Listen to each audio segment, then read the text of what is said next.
We are Year 6 pupils from Conifers Primary School, and we are reading "'Twas the Night Before Christmas" by Clement Clark Moore. 'Twas the night before Christmas, when all through the house not a creature was stirring, not even a mouse. The stockings were hung by the chimney with care, in hopes that St. Nicholas would soon be there. The children were nestled all snug in their beds, while vision of sugar plums danced in their heads. And Mamma in her kerchief, and I in my cap, had just settled our brains for a long winter's nap. When out on the lawn there arose such a clatter, I sprang from the bed to see what was the matter. Away to the window I flew like a flash, to open the shutters and throw up the sash. The moon on the breast of the new fallen snow gave the lustre of midday to objects below, when what to my wondering eye should appear but a miniature sleigh and 8 tiny reindeer.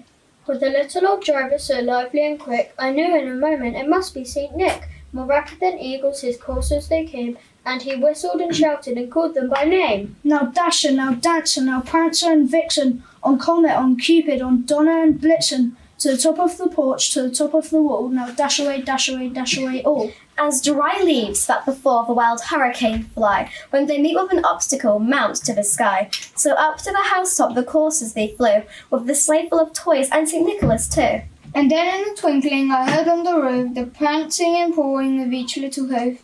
As I drew in my head and was turning around, down the chimney St. Nicholas came with a bound. He was dressed all in fur from his head to his foot, and his clothes were all tarnished with ashes and soot. A bundle of toys he had flung on his back, and he looked like a peddler just opening his pack.